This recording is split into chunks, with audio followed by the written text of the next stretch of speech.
Oi, gente, boa noite.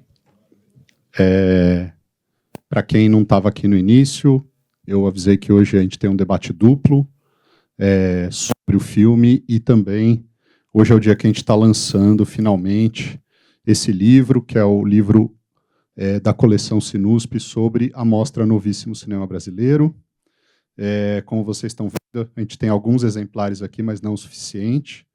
Então, daqui a pouquinho, a equipe do Sinusp vai passar entregando um valezinho desses aqui para todo mundo que está aqui.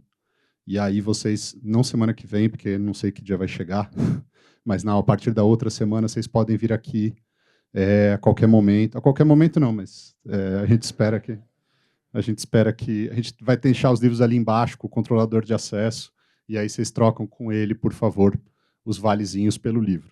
Pode acontecer com vocês. Bom, o Luca, eu estou muito contente hoje de estar aqui apresentando esse debate, porque são duas pessoas que eu já conheço há algum tempo. O Luca foi meu aluno, então é muito orgulho também aqui poder apresentar ele, ainda aluno aqui do audiovisual. Você não se formou ainda não, né? Mas já fez o seu primeiro longa-metragem.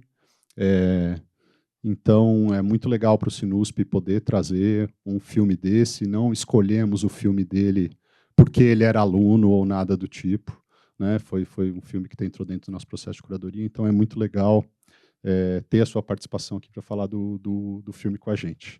E já já a gente vai passar as perguntas para você, mas se você quiser já sentar, Luca, por favor, porque a gente vai começar com a Naila Guerra, que está aqui. Esqueci de um pequeno detalhe. O Luca trabalhou no Sinusp uma época, antes ele ficava ali em cima gravando os debates, mas nos abandonou para fazer longas metragens. A Naila também nos abandonou, depois de trabalhar aqui 2 anos, né, Naila? 1 ano e pouco. Nos abandonou porque hoje ela trabalha na curadoria da Cinemateca Brasileira, somente. Então, a Naila, desde que ela era estagiária aqui, ela teve esse projeto junto com outro ex-estagiário do Sinusp de fazer esse livro sobre a Novíssimo. Esse livro ficou enrolando para ser feito, veio a pandemia, veio um monte de coisas. A gente chegou a fazer um evento de lançamento no ano passado, algumas pessoas que estão aqui tiveram, mas aí deu problemas, a gente não conseguiu imprimir, enfim. A gente resolveu aumentar o livro, então o livro, a Naila vai contar para vocês, tem alguns textos, mas entre outras coisas tem um texto para cada edição da Mostra Novíssimo Cinema Brasileiro, e a gente agora incluiu uma versão, mais um texto sobre o ano passado e mais um texto sobre esse ano. Então essa é a versão ampliada já do livro que vocês vão ter acesso. Então eu vou passar a palavra para você, Naila, e aí depois você fala um pouquinho do livro, aí depois você joga a bola para o Luca, só dá uma falha inicial, e depois a gente abre para vocês perguntarem coisas para eles, tá bom?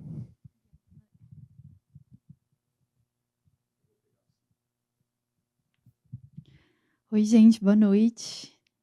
Estava aqui folheando o livro, porque é tanto... Desculpa, pode falar. Esqueci de falar uma coisa. Apesar da Naila estar aqui, que é a organizadora do livro, também está aqui o Miguel, que diagramou o livro, a Laura, que fez a revisão do livro, e acho que o Egberto está aí, ele está aí, que é autor do livro, está aí. Não sei se tem outros autores de textos do livro aí. O Gustavo acabou de me avisar que ele estava aí. E também do Kickflip, o Luca, o diretor, está aqui, mas tem aqui também o fotógrafo Nandê. Eu vi aí nos créditos que tem um monte de outras pessoas que eu conheço, o Benjamin, o Augusto, quem mais que está aí da equipe? Depois você aponta. A Cris. Então, depois você aponta aí para as pessoas também.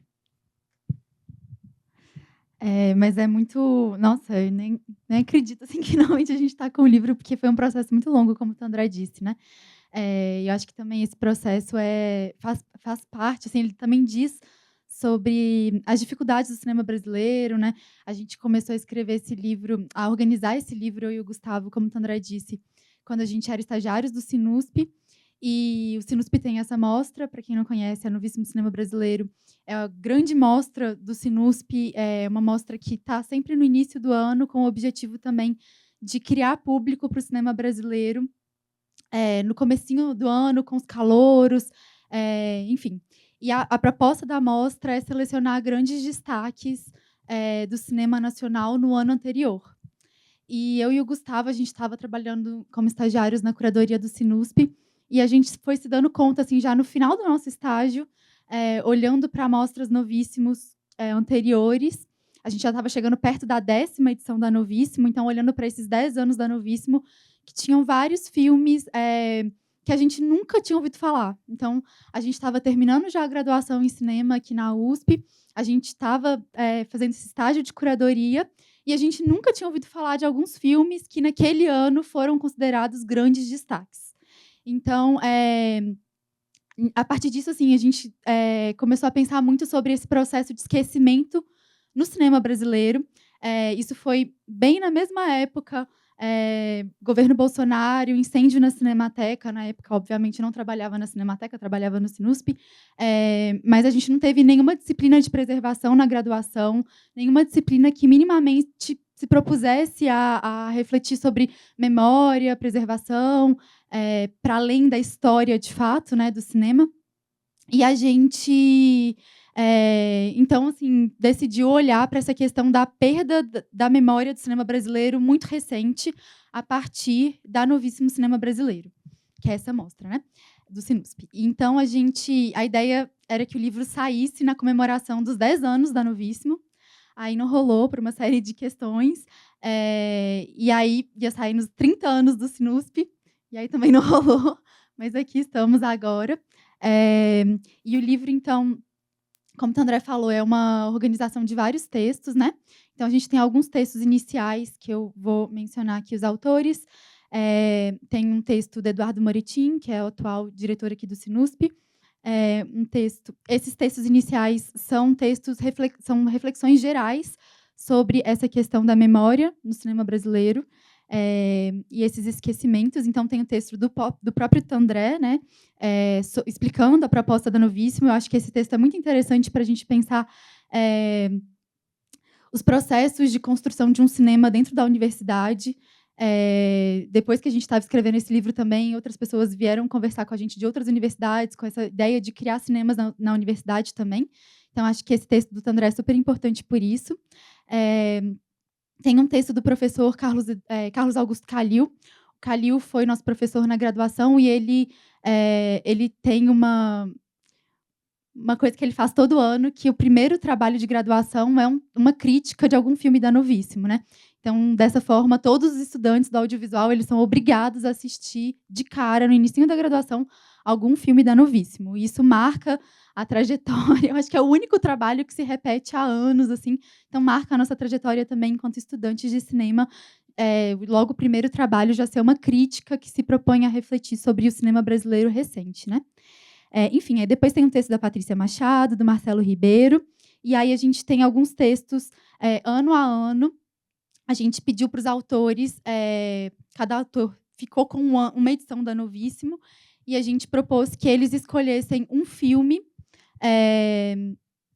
daquele ano, daquela edição, que eles achavam que já tinha ficado, de certa forma, esquecido, e escrevessem um texto recuperando esse filme, dando uma segunda chance para a gente olhar para esses filmes, né?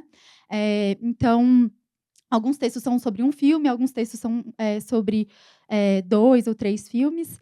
E então a gente tem, eu vou citar todos os autores, gente, porque eles foram muito parceiros assim nesse processo, e também com muita paciência também para sair o livro. Eu acho muito importante a gente dar esses créditos agora. O Rodrigo de Abreu Pinto, Renan Eduardo, Rubens Fabrício Anzolin, Mariana Quinn Nawabasile, Maria Bogado, Lorena Rocha, Guiberto Santana, que está aqui. Se tiver outro autor aqui, gente, por favor, falem, que eu não estou vendo todo mundo. Lorena Rocha, Guiberto Santana, Gabriel Araújo, Josafá Veloso, João Campos, Ana Júlia Silvino, Lucas Honorato, que é o texto sobre o ano passado, é um texto novo, e um texto de conclusão, que lança um olhar também para o futuro do cinema brasileiro, algumas especulações sobre um futuro do cinema brasileiro, do Luiz Carlos de Oliveira Júnior. E então é isso, gente. São esses os autores. Esse foi um trabalho muito coletivo, como a Tandra disse. Foi muitos anos, muita paciência e muita dedicação de todo mundo. A Laura salvando a gente agora nessa reta final também, com uma segunda revisão. Acho que é isso. Uma coisa também sobre os autores, a gente quis também trazer autores que estão começando na crítica, então trazer também um olhar fresco e jovem para esse cinema, né? De também, assim, autores que também possivelmente ainda não tinham escrito sobre esses filmes feitos há 10 anos, né? Enfim. Mas acho que é isso. Estou muito emocionada de finalmente ter esse lançamento e esses livros. Vou passar para o Luca. Oi, vou pedir desculpas, eu tô um pouco gripado. Então, talvez eu, sei lá, me confunda falando algumas coisas. Mas eu já gostaria de ouvir vocês, por favor. Queria começar parabenizando pelo filme. E assim, uma das coisas que mais me chamou a atenção assistindo foram os atores, e principalmente o casting, assim, nesse sentido de, né, são atores muito jovens.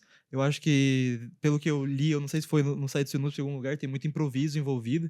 E eu queria saber um pouco desse processo que foi encontrar esses atores ou trabalhar com eles. Foi difícil, assim, trabalhar com os atores mais jovens, talvez, alguma coisa nesse sentido, assim, no processo de casting, assim, praticamente. Os dois são amigos meus que eu chamei para participar. Sobre a improvisação, eu não sei se eu gosto da palavra improvisação tanto assim. O que a gente fez mais foi, tipo, gravar bastante coisa, gravar planos longos e ir testando juntos o que podia ficar maneiro. Não diria que foi difícil, porque são meus amigos e acho que o filme só poderia ter acontecido dessa maneira, sabe? Sem essas coisas de casting, de seleção de elenco, enfim. Para esse tipo de projeto que eu faço, isso não funciona muito. Boa noite. Parabéns pelo filme. Uma pergunta para você, Luca, que é um pouco... Fiquei curioso de saber um pouco como foi seu trabalho com esses vídeos de alguns anos atrás, esses arquivos. Como é que foi procurar, onde você encontrou, e um pouco como é que você trabalhou eles, tanto com o elenco, seus amigos, para pensar nesses vídeos que eles fazem, quanto também para pensar o seu olhar de direção, como é que você trabalhou com esse material de época, se não me engano. É isso. Esses vídeos eu fui colecionando eles ao longo de alguns meses, assim, assistindo muita coisa da cultura emo, de vídeos de skate pro YouTube. Eu sempre fui muito interessado por esses vídeos, esses vlogs. Acho que o que me fez fazer um recorte que faz você o chamar de época é que um pouco dessa maneira de se filmar e de publicar isso desapareceu um pouco. Portanto, sim, o recorte é um tanto de época, entre 2007 e 2014, eu diria. E o que eu fiz foi dar para esses meus amigos esse montão de vídeos para eles assistirem e a gente assistia juntos, se divertia. Tanto que em uma das cenas do filme, justamente eles estão assistindo a um desses vídeos. E isso já os levou a uma certa postura de mimese, de reprodução, sabe? E eu penso que isso não deveria ser em favor de que eles replicassem alguns tipos que aparecem nesses vídeos, alguns tipos de personalidade que aparecem nesses vídeos, mas justamente de colocar no comportamento deles essas tentativas de reprodução, essas tentativas de imitação. era isso que era mais interessante para mim, fazê-los assistir esses vídeos.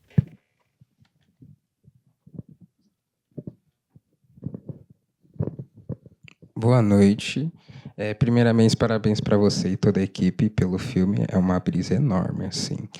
E tem esse lance dos personagens sempre habitarem o espaço do vídeo, assim, que você acabou de falar, esse lance dessa tentativa de reprodução dessas referências, assim. Eu queria entender para você e quem quiser da equipe também falar, sobre quais foram os estímulos que vocês pensaram em trazer para o filme. Assim, tem tipo aquela cena do rapaz que ele está colocando para dentro e para fora o marshmallow e dá essa sensação de nojeira mesmo, e se isso foi algo que te interessou, assim, e também esse lance da dilatação do tempo com a trilha, assim.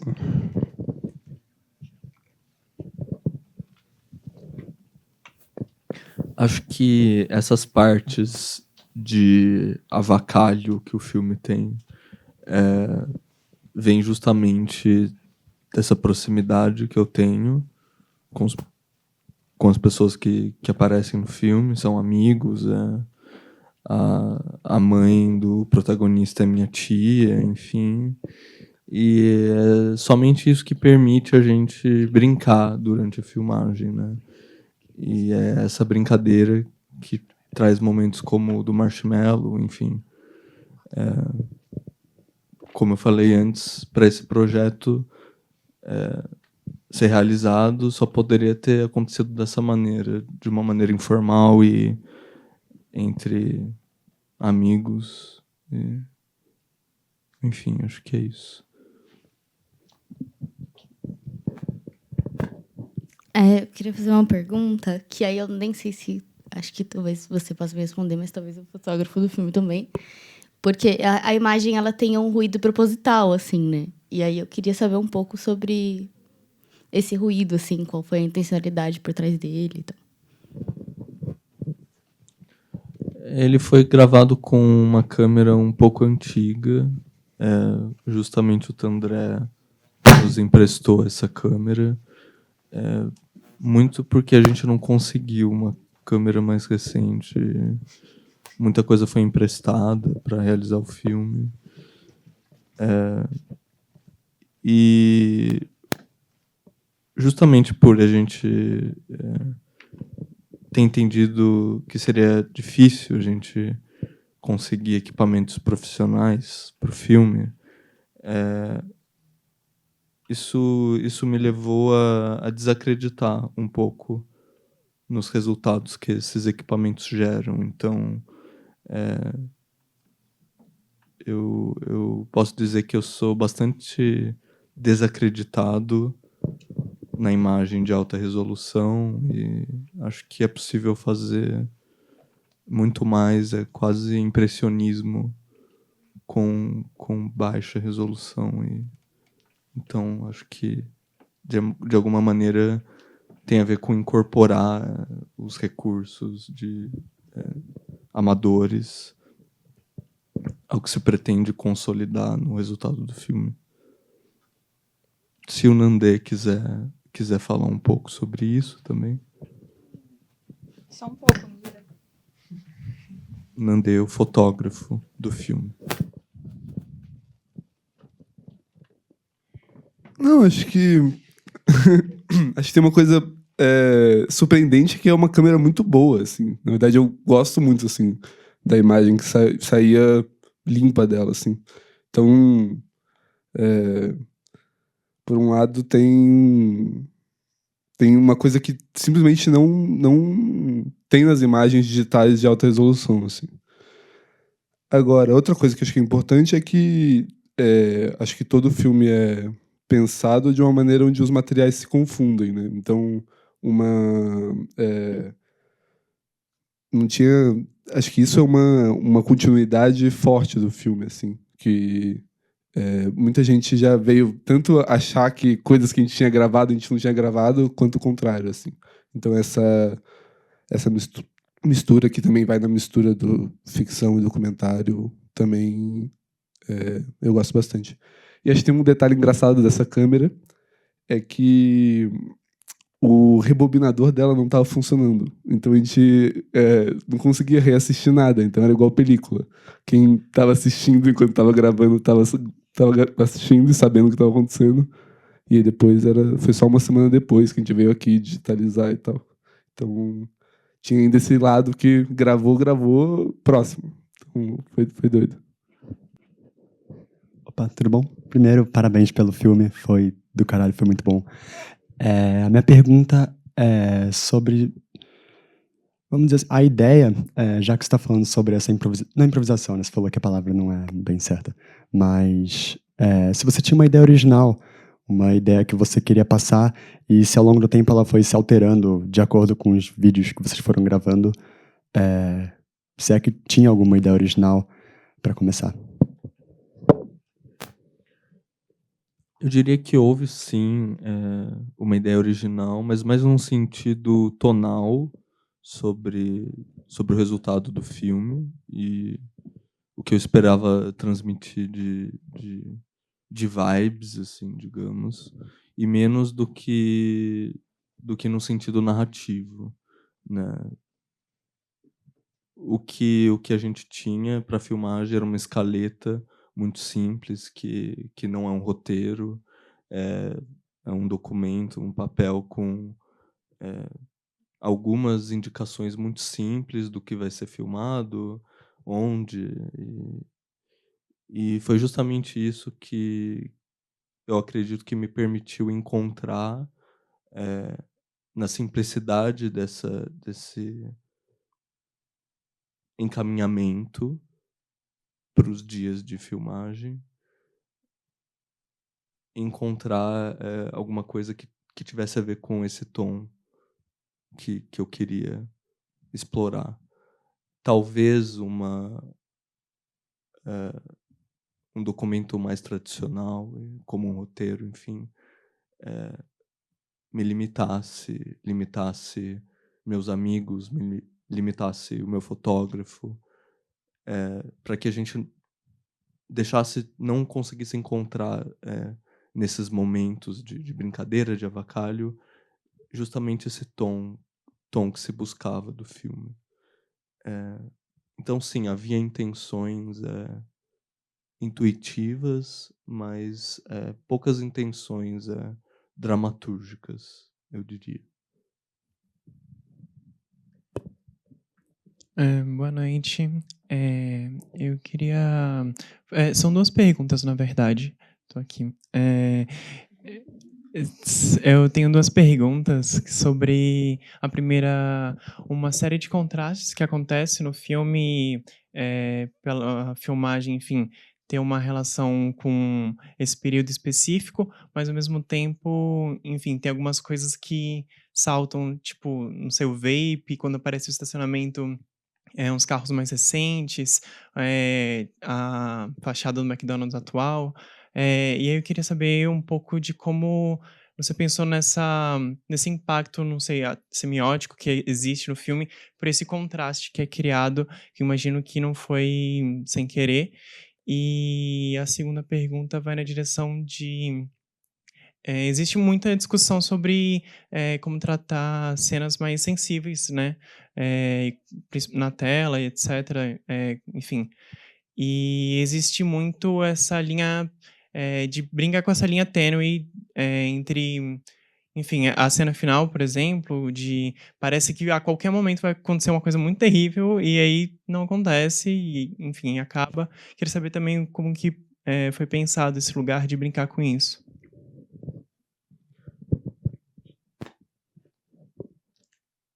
Eu vou começar respondendo a segunda. Acho que falar sobre essa última cena já indica a postura que eu tive durante todo o filme, né? Sobre o que você estava dizendo.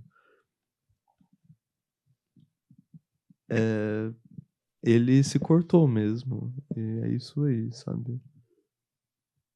Não saiu sangue no momento da filmagem, mas ele estava disposto para que isso acontecesse. Agora, sobre a primeira pergunta, sobre o que exatamente você estava falando mesmo? Por favor. Sobre o contraste de retratar um período específico e, ao mesmo tempo, aparecerem símbolos atuais. No início da filmagem, principalmente quando a gente estava filmando dentro do quarto e tal, eu acho que eu estava mais intencionado a colocar essas figuras marcadoras de época, assim. A gente pensava que seria tipo o quarto da irmã dele, uma irmã mais velha, assim. E quando a gente começou a sair das filmagens internas, é que a gente percebeu a nossa incapacidade de controle. Claro, como eu falei, né, o filme já se propunha a uma compreensão de que, com os recursos que a gente filmaria ele, a gente não poderia controlar tanto, assim, quase nada. O que a gente poderia direcionar era um tom para o que fosse filmado. Mas justamente, a gente não poderia tirar um carro do estacionamento, o garoto puxou o vape e a gente continuou filmando. E é isso, assim, sabe? Você falou que talvez isso não fosse sem propósito, assim.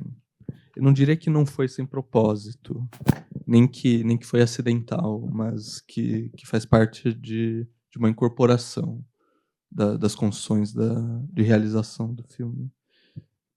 E se o resultado me parecia satisfatório, então eu decidi manter isso que você diz que é um contraste, né?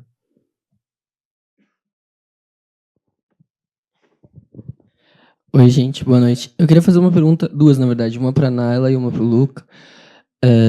Primeiro, parabéns, Naila, pelo livro e tudo mais, muito legal. Eu queria saber, porque, pensando assim, no filme do Luca, ano passado e ano retrasado, acho que na Novíssimo teve filme do João também, e eu acho que existe um contraste também grande entre o tipo de produção, né, o Kickflip, e nessa mostra a gente teve, sei lá, Baby, outros filmes com um orçamento muito maior, com uma proposta muito maior, que já tem distribuição e circula no circuito comercial. E aí eu queria que você comentasse um pouco sobre isso, sobre como a Novíssimo acaba também sendo esse lugar dessa pluralidade também, e o que eu acho que é muito importante programar filmes como esse do Luca, como os filmes do João e etc. E Luca, parabéns pelo filme. Você falou bastante sobre as referências que você usou no processo e que estão no filme, né, obviamente, dos vídeos e tudo mais. Mas eu queria saber se teve alguma referência principal ou referências de cinema mesmo, assim, para a realização do filme.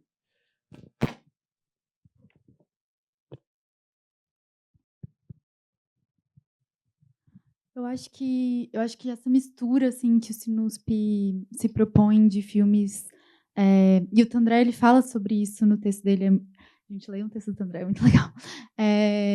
Sobre essa, e também o tanto que essa pluralidade acarreta em dificuldades de produção assim da mostra, né? Mas eu acho que isso é muito importante justamente para fazer uma formação de público que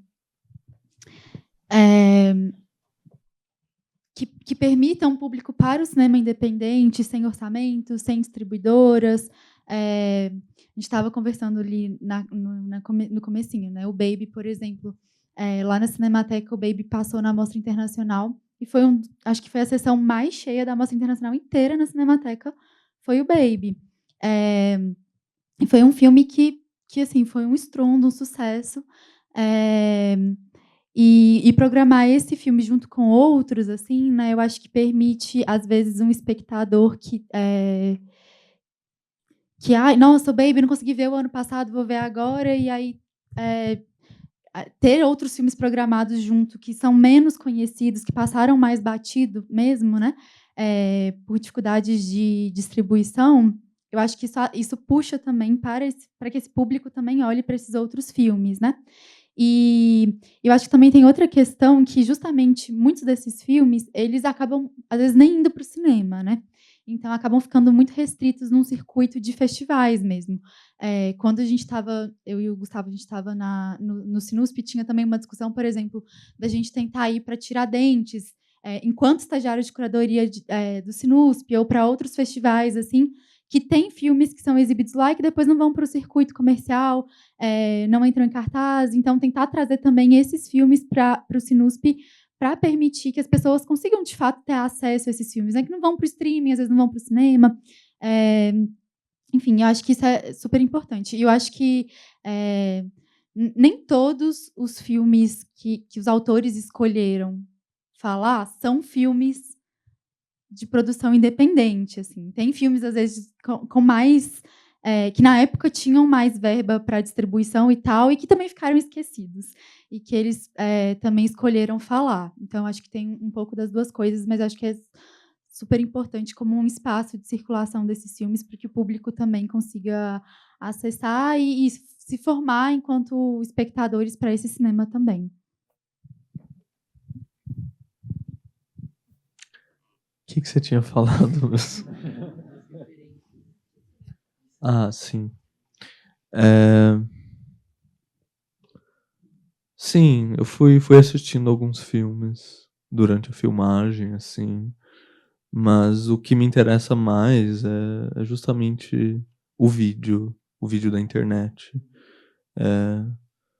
Não vi filmes com meus amigos que aparecem, nem nada disso, assim. O que a gente assistiu juntos foram esses vídeos.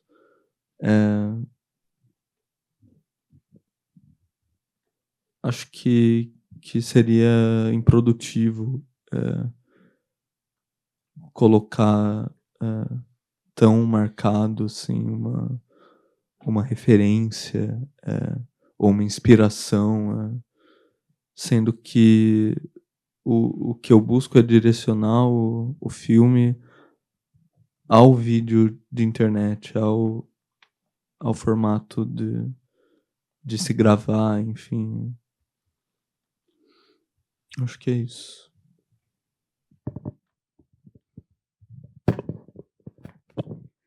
Oi, gente, boa noite.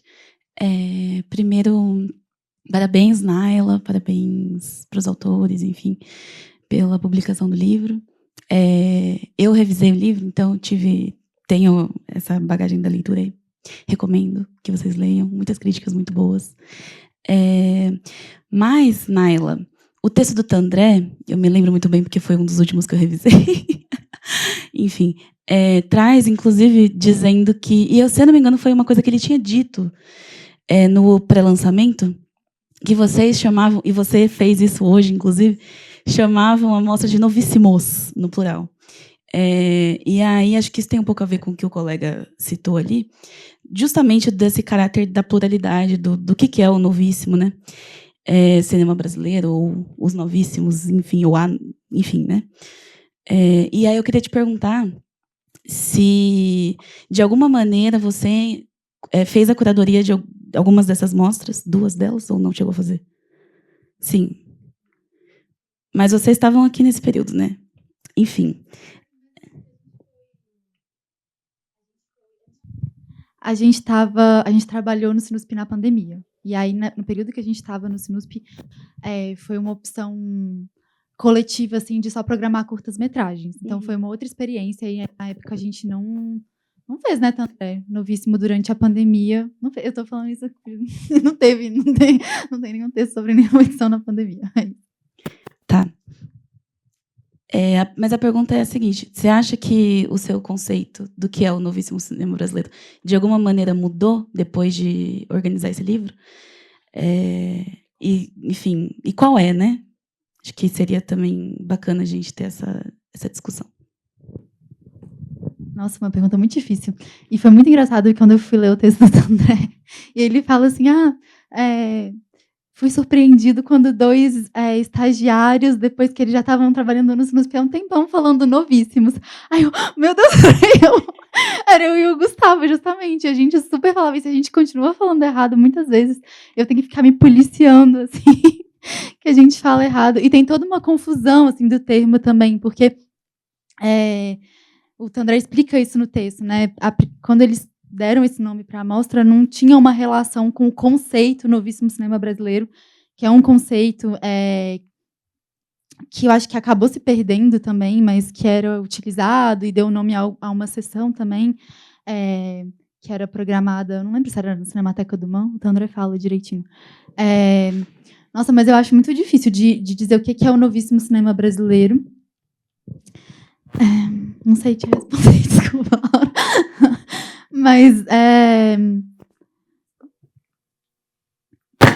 assim, eu acho que isso muda, assim, e para a gente foi super importante ter esse texto do Luiz Carlos de Oliveira no final, porque a gente fez o livro inteiro num período de muito pessimismo do cinema brasileiro, do novíssimo cinema brasileiro, né? E aí o livro teve esse primeiro lançamento no ano passado, e aí, de lá para agora, ainda estou aqui, enfim, o próprio Baby, enfim, vários outros filmes assim que trouxeram muito público e que estão colocando o cinema brasileiro em outro lugar. Então, a gente achou muito importante ter um último texto, assim, também, lançando um olhar para isso, né? Então, a gente ficou até assim, mas será que isso seria o mesmo movimento cinematográfico? Tipo, se Novíssimo Cinema Brasileiro é um movimento cinematográfico, é um período histórico do cinema brasileiro, será que agora a gente ainda está nesse período histórico, sabe? Tipo, porque esse período agora, do ano passado para cá, ele já está tão diferente do período da maior parte das edições da Novíssimo. Então, a gente ficou pensando muito nisso, assim, será que, sei lá, agora, tipo, a Novíssimo desse ano, será que isso é o Novíssimo Cinema Brasileiro? Ou será que o Novíssimo Cinema Brasileiro é o, tipo, o período de 2010 até, sei lá, 2022, sei lá. Enfim, a gente ficou se questionando muito isso, mas eu realmente não tenho uma resposta. Eu acho que talvez a gente precise até de um distanciamento histórico também para poder classificar e entender melhor. Assim, talvez tenham alguns críticos que já tenham um olhar mais que consigam olhar para o que está acontecendo agora e já classificar isso de certa forma, mas eu tenho dificuldade. Assim, eu acho que eu preciso de um certo distanciamento histórico, assim, para poder entender também as fronteiras entre um período e outro, né?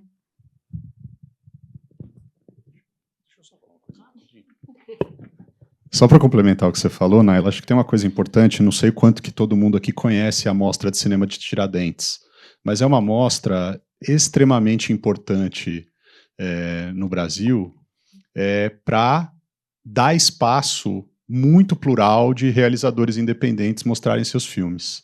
Então é uma mostra muito tradicional e é uma mostra que, por dar esse espaço para pessoas, novos realizadores que ainda não tiveram, porque o histórico do cinema brasileiro é um histórico de quem sempre fez filmes, conseguir continuar fazendo filmes e ter espaço para fazer filmes, e sempre foi difícil de novos realizadores entrarem nesse meio. Isso vem lá de trás da Embrafilme, etc. Mas mesmo pós-retomada, esse cenário continuou ainda, né? Na época que a gente dependia também dos financiamentos de lei do audiovisual, que também envolvia uma série de restrições de captação que favoreciam, né, ficar tudo no eixo Rio-São Paulo, ficar tudo entre produtoras mais potentes, etc. Foi depois de muito tempo que começou a ter maior pluralidade, e a Mostra de Cinema de Tiradentes foi fundamental nesse processo para dar esse espaço, né? E ainda né, Luca? Eu acho que a Mostra de Tiradentes foi o primeiro lugar que o seu filme ganhou uma grande notoriedade, se eu não me engano, e que deu espaço para um filme desse, que vocês obviamente sabem que não é todo o festival e toda a sala que vai dar um espaço para um filme com essa estética, né? Que você quer entender qual é que é a do filme. Então surgiu esse movimento, né, que chamou-se... Existe uma sombra aí que são essas coisas dos cinemas novos, né? Todos os movimentos cinematográficos grandes, como a Nouvelle Vague, como o próprio cinema novo brasileiro e as versões em vários lugares do mundo. E aí tem essa sombra de tentar pegar as coisas e falar, não, agora é uma nova era do cinema e coisa e tal. Então esse novíssimo foi numa hora que o cinema brasileiro começou a mostrar muita pluralidade de realização, cinema saindo das periferias, de outras cidades, de outros centros urbanos, etc. Né? E tem um texto no livro, que não é o meu, é o do Rodrigo Abreu, que é fantástico, que ele faz um grande apanhado de todo o desenvolvimento desse conceito, das características desse movimento, e também ele explica um pouco por que esse movimento caiu em desuso, por que não se fala mais tanto, viu, Laura, em novíssimo cinema brasileiro, porque essa realização plural, ela também era uma realização menos engajada com narrativa, por exemplo, e o posicionamento político também dela era um posicionamento que não era tão explícito. Né? Claro que é extremamente político fazer filme fora dos centros e contando outras histórias, né?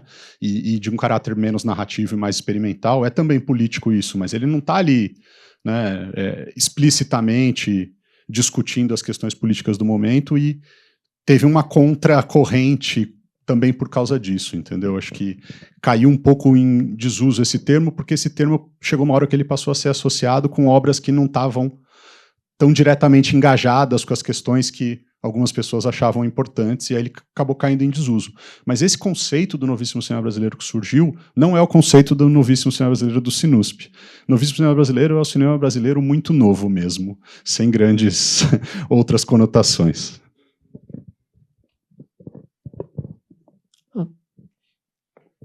Opa, tudo bem? Queria fazer uma pergunta para Naila? Naila, perdão. Eu quase que eu te chamei de Kaila.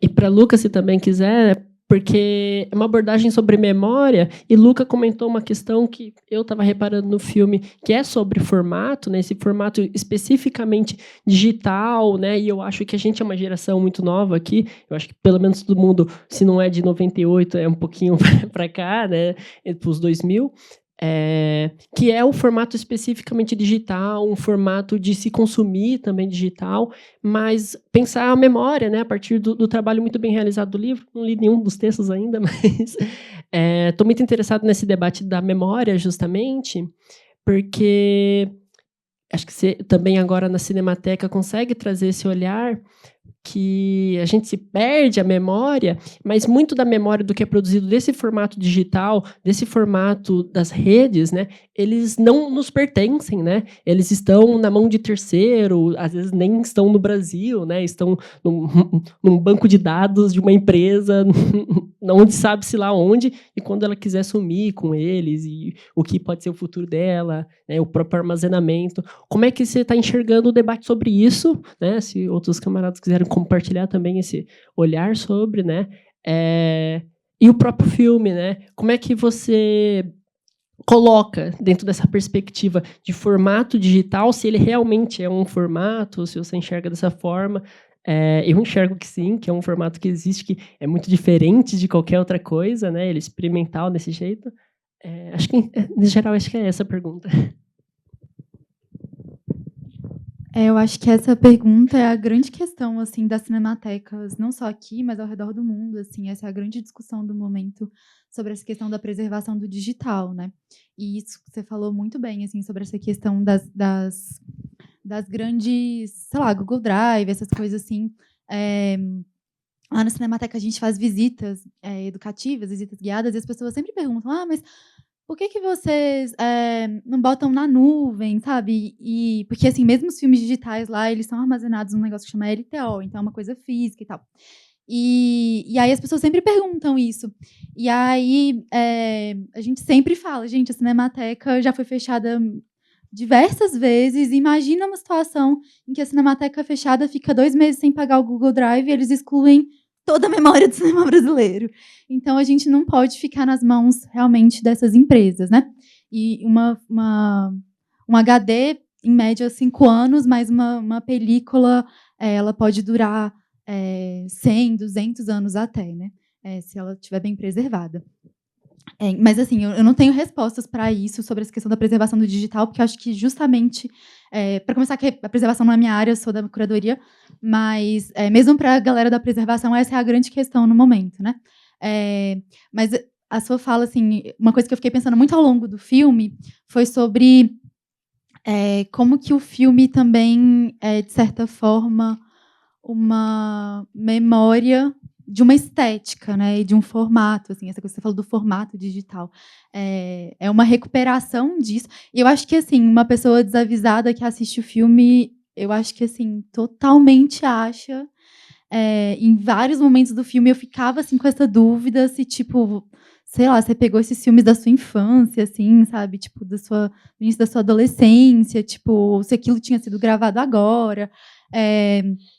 Então eu acho que a coisa é tão bem feita, assim, em termos de construção dessa estética, desse formato, que a gente realmente não assistindo só o filme, eu acho que não dá para identificar se aquilo foi gravado ontem ou se aquilo foi gravado há 10 anos.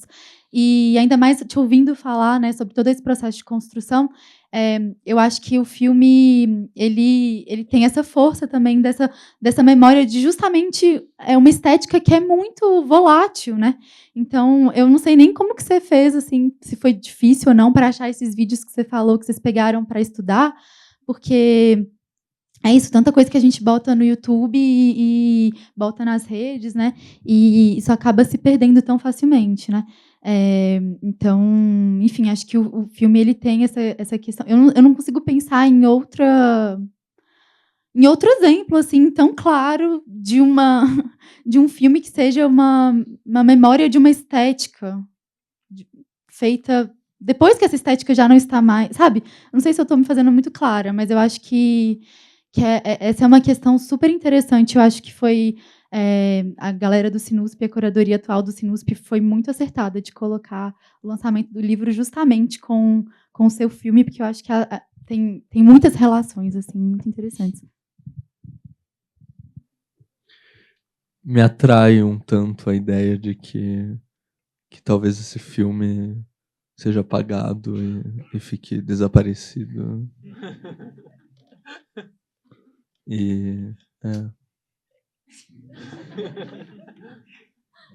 Provavelmente isso vai acontecer. Tá quase acabando o nosso tempo de debate, mas perguntas sobre o filme?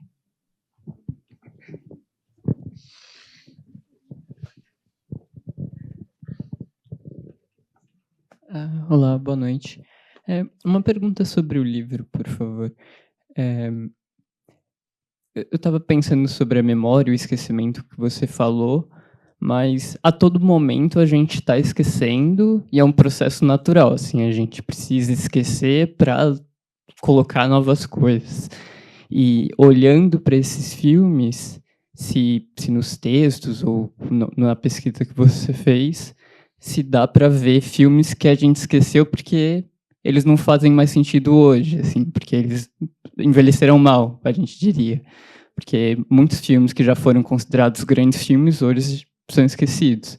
Então, se tem uma ideia nas diferentes mostras que alguns filmes foram esquecidos porque, de fato, eles precisavam ser, de certa forma. Talvez. É isso. Desculpa, tem uma pergunta também pro Lucas. Se na sua pesquisa você encontrou outras comunidades, assim, porque você disse que decidiu focar nessa comunidade emo e comunidade skatistas que faziam vlog, mas se você encontrou outras comunidades que te interessaram e que acabaram não entrando no filme dentro dessa memória que eu diria pré-smartphone, assim, mas do início da internet. É isso. Obrigado.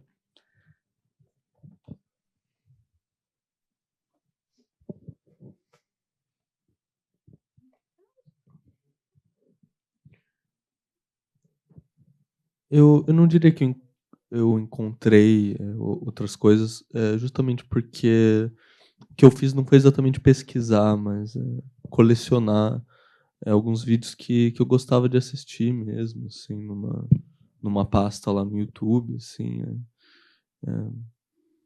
Talvez tenha alguns artigos aí sobre cultura emo e vlog, mas eu não foi muito por aí, assim, não, sabe? Foi mais salvar algumas coisas que já me interessavam previamente e depois selecionar algumas delas.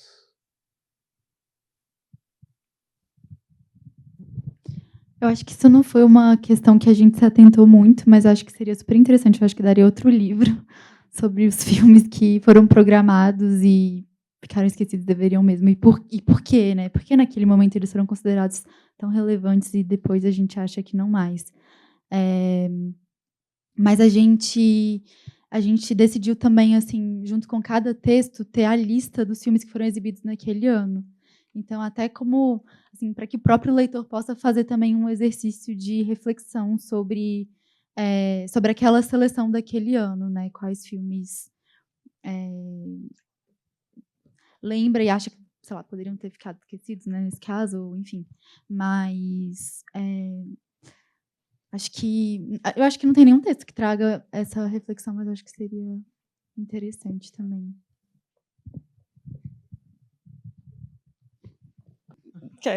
Obrigada. Acho que assim a gente fecha a Novíssimo desse ano. A gente, aqui na sala, no final de semana, no Maria Antônia, tem ainda filmes, mas a gente, então, acaba o debate, a Novíssimo aqui, e o lançamento do livro, para quem quiser, a gente vai, agora vai ter a gente vai distribuir algumas cópias, mas daqui 2 semanas, todo mundo que está com vale, quando a gente tiver certinho a informação de hoje vai aparecer no nosso Instagram, venham e vocês vão ter a cópia do livro, mas ele já vai estar disponível logo menos na internet, e vocês vão poder mandar para quem quiser ler todos os textos para sempre, ou não, né? As coisas somem às vezes na internet, e esperamos que o livro não, mas é isso. Muito obrigada, Luca, Naila, e todo mundo que esteve aqui nessa sessão e todas as outras aqui dessa mostra.